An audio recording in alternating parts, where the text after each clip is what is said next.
Hi, guys. Welcome to another episode of Lifeology. Let's just get right to it. I think I want to talk about reflection. What reflection looks like to you, for you. I have one episode of a series called The Treasure Chest. And the treasure chest is, well, it's all about me and helping you guys to understand or get to know who I am, why I am, how I think the way I think, why I think the way I think, fucking blah, fucking blah, fucking blah. We haven't even gotten to the profanity. I know. I use a lot of it. And people have varied opinions. Oh, it's not ladylike. It's not always appropriate. It just sounds so harsh. Well, I have an answer for all of those case scenarios. And I know when and where to use the profanity. If I am in a business meeting and I'm negotiating a contract, of course, I'm using my best professional tone, my absolute best professional dialogue and vocabulary. When I'm hanging out with my friends, my family, my peeps, I'm in a certain neighborhood or environment, I need to let this hair down. I need to be myself. That's not to say I'm not being myself when I'm in business negotiations. But there are extensions of who we are. There should be. There are versions of who we are. And who I am when I'm hanging with friends is just who the fuck I am. Like, I feel like you guys are family. You're friends. You're people that I'm getting to know and who are getting to know me. And when you're getting to know somebody, you want to see the real them.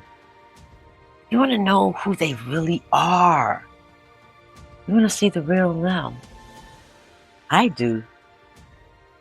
If I don't see the real you, how can I trust you? How do I get to enjoy your life, share your life with you? I don't even know who the fuck you are.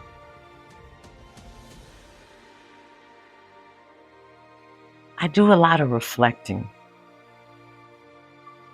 I do a lot of self-analysis for my own self, about my own self. Because I need to keep me in check.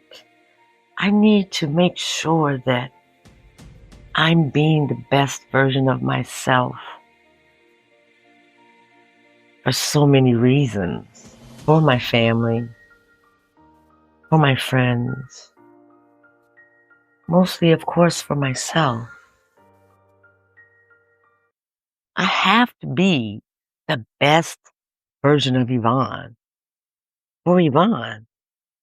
I can't do it for other people. Y'all notice my music just went away? I don't know why my music went away.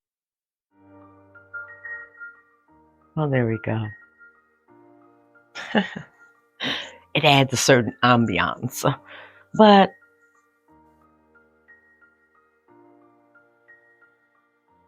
I am my worst critic. I am my best cheerleader.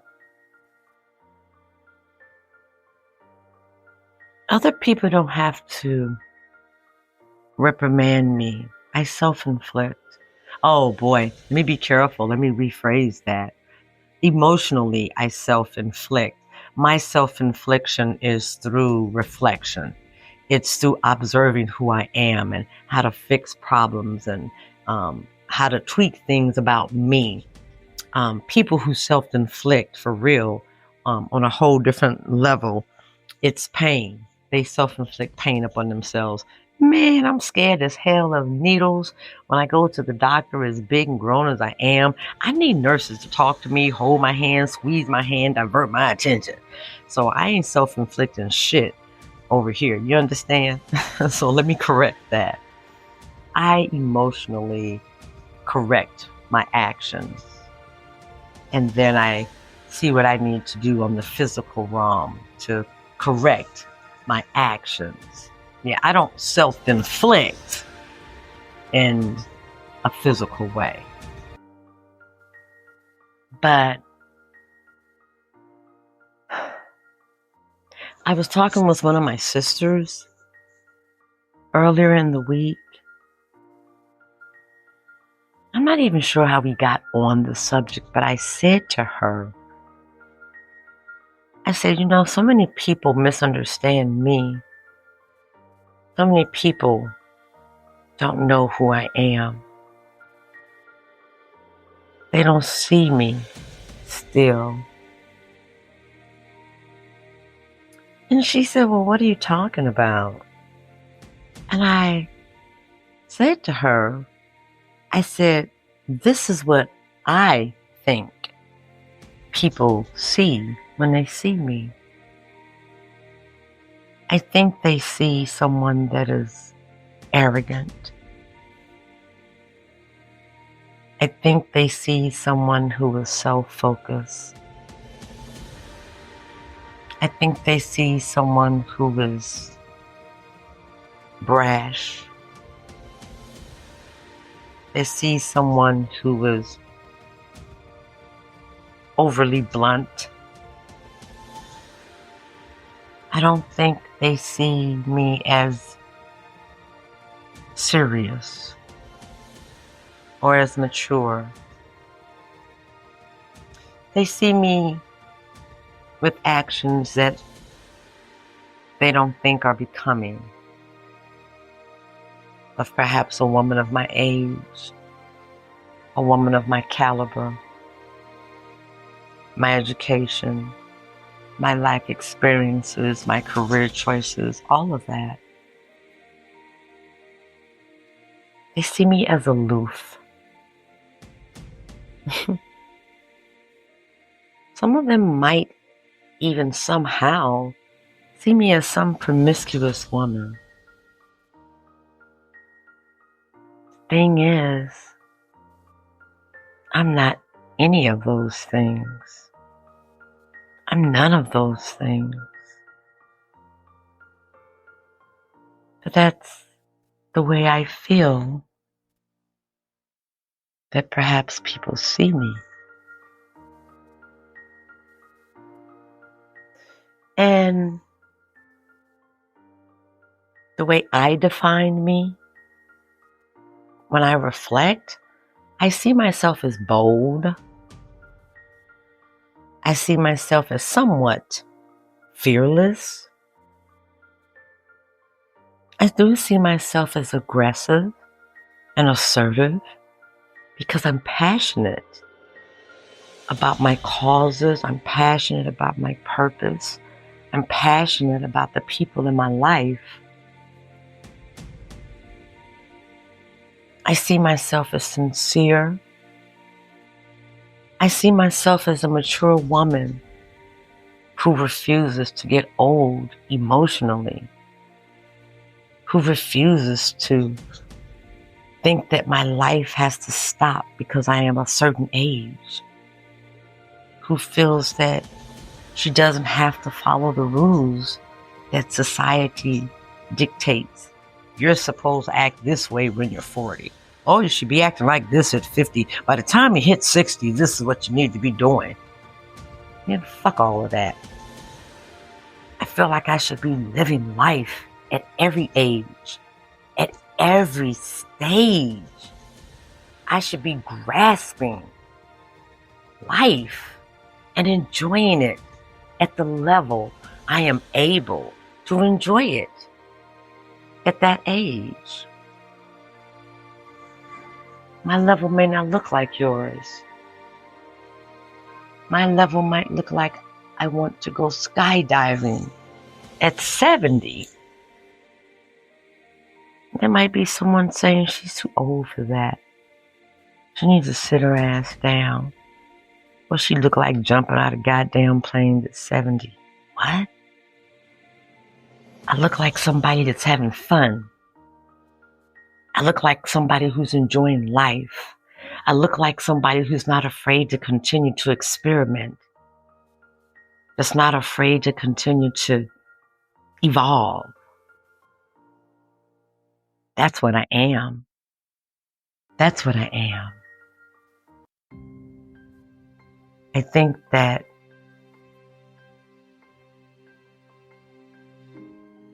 people see the opposite of everything that I am.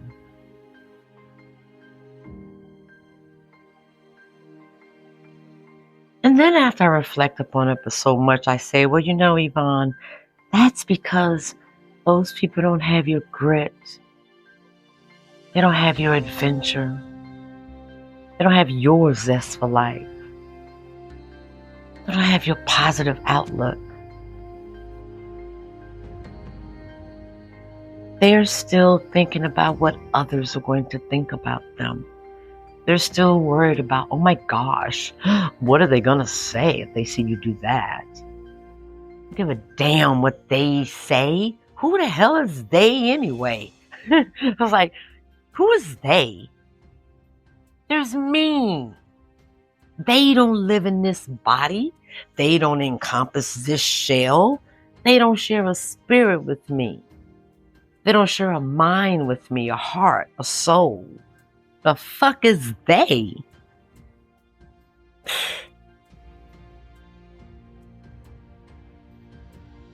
I don't want to live my life for other people.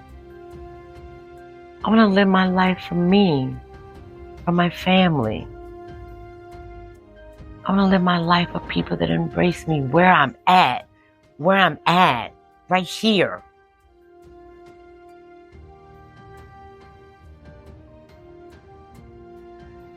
And I feel like I'm straddling the fence a lot of times. It feels like I'm struggling sometimes with certain groups and certain circles because they're not embracing life, because they're trying to live this cookie cutter life based on what some society they said that they should be doing. They're trying to be these flawless, perfect people. Flawless, perfect people don't exist. They're trying to be these upstanding, elite socialites. Upstanding does exist. Upstanding simply means you have values and you have morals. It's not about your class. It's about your values. It's about your perspectives. It's simply about knowing right from wrong. That makes you an upstanding person because you know right from wrong. Because you can decipher what should be and perhaps what should not be.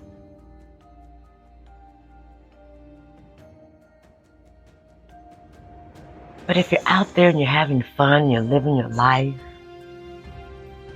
and you're embracing who you are, you're not afraid to be expressive, you put into somebody else's category of imperfection. But none of us are perfect. No, nobody's perfect. Nobody came here perfect. Well, maybe we did come here perfect. Nah, we were born into sin. See? I don't want to fit into anybody's little box. A little box can't contain my big, big spirit. a little box can't hold all my joy, all my love, all my acceptance.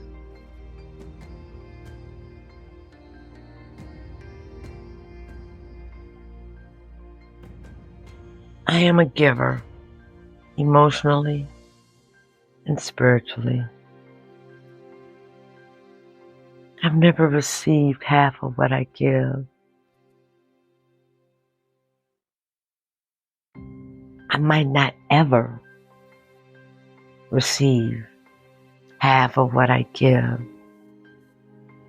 I don't know. I don't look for it back.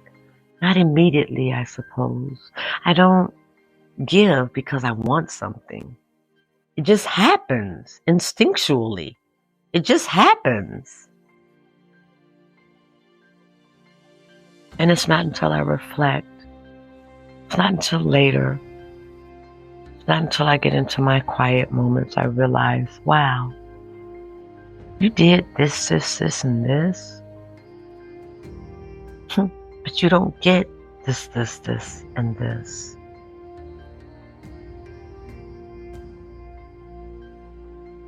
That makes me feel lonely.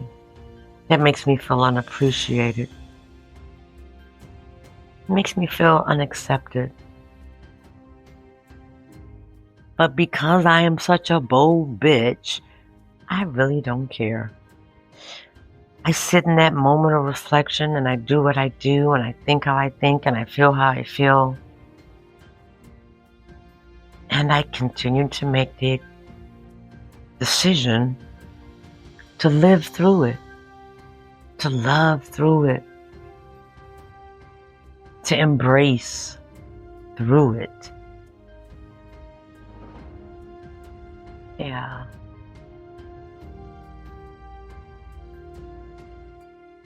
I think I wanted to vent today. I think I just needed to get, excuse me, some of those emotions out, some of those feelings out, some of those frustrations. Everybody goes through something. I go through a lot of things. I go through a lot of emotional things. Some of it I don't even have to go through. And it's not until I reflect that I realize, put yourself through all that shit for what? It wasn't worth it. They weren't worth it. It's not worth it.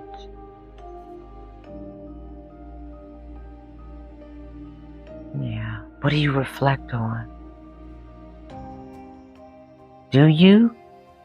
Do you sit down with yourself? Do you think about things? Do you think about how people have treated you versus how you treat them? Do you think about how you see yourself versus how others see you?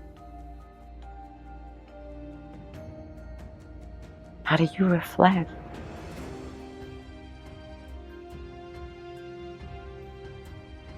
Well, guys, until next time, thank you so much for liking, subscribing, and following Lifeology. Take a moment. Just take a moment and reflect on you. Reflect on you.